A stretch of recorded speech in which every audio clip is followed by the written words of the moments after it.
Rome's unstoppable war machine revealed one city, 1,000 years of conquest.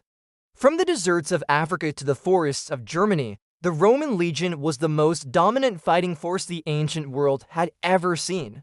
They weren't just soldiers, they were an unstoppable war machine that didn't just defeat empires, it swallowed them whole.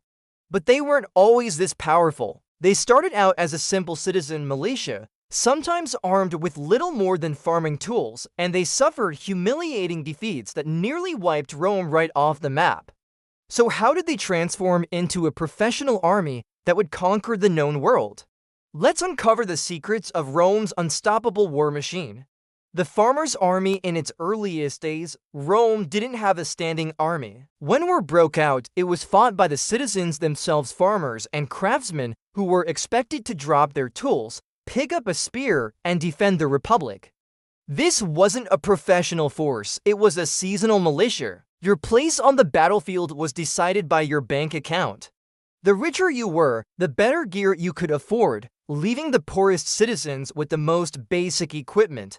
Inspired by the Greeks, these early armies used phalanx-like formations that were effective enough against their local Italian rivals. But this citizen army had critical weaknesses. It was inconsistent, lacked standardized training, and could only fight for short periods before the men had to get back to their farms for the harvest. This system was about to face a trial by fire that would expose every single one of its flaws: humiliation and adaptation. One of the greatest secrets to Rome's success was its uncanny ability to learn from catastrophic failure. And in 390 BC, they faced the ultimate disaster. An army of Gauls met the Romans at the river Allia and absolutely crushed them. The Gauls then marched on Rome itself, sacking the city in a humiliation that would haunt the Roman psyche for centuries. This wasn't the only hard lesson. Centuries later, the Carthaginian general Hannibal would inflict a series of devastating losses during the Punic Wars at the famous Battle of Cannae. Hannibal's smaller force completely outmaneuvered and annihilated a massive Roman army in one of the worst defeats in military history. These brutal losses forced Rome to confront a hard truth: the old way of war just wasn't going to cut it anymore. To survive, the Roman military had to evolve. A professional army is born, and so the transformation began. The real turning point came in 107 BC with the sweeping changes known as the Marian Reforms, named after the general Gaius Marius. First, Marius got rid of the property requirement for military service. For the very first time, Rome's poorest, landless citizens, the proletariat, could enlist. This instantly expanded Rome's recruitment pool.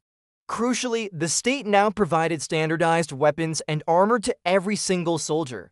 Your effectiveness in battle was no longer tied to your personal wealth. And here is the masterstroke: Marius promised soldiers a plot of land upon retirement after 25 years of service. This wasn't always a simple state guarantee. Often, it was the general who had to personally ensure his men got their reward.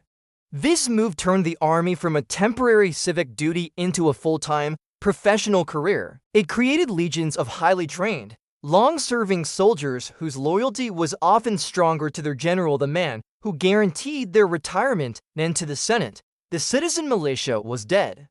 The professional Roman army was born. The secrets of the legionary. This new professional legionary was forged into the ultimate ancient warrior through two key elements: brutal discipline and unmatched engineering skill.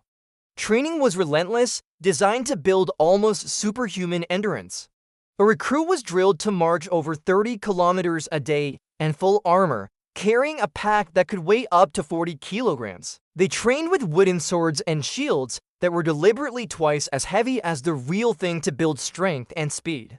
And every day on the march ended with the same task: constructing a fully fortified camp, complete with a ditch, a rampart, and a wall of stakes. This constant drill instilled an iron discipline that held men together in the absolute chaos of battle. But a Roman soldier was so much more than a fighter. He was a builder. The Roman army was the greatest engineering force of the ancient world.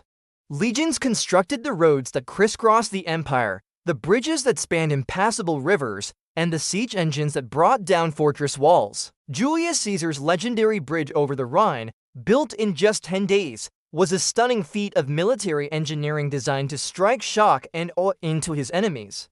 This ability to build and manipulate the battlefield was just as deadly as their iconic short sword, the gladius.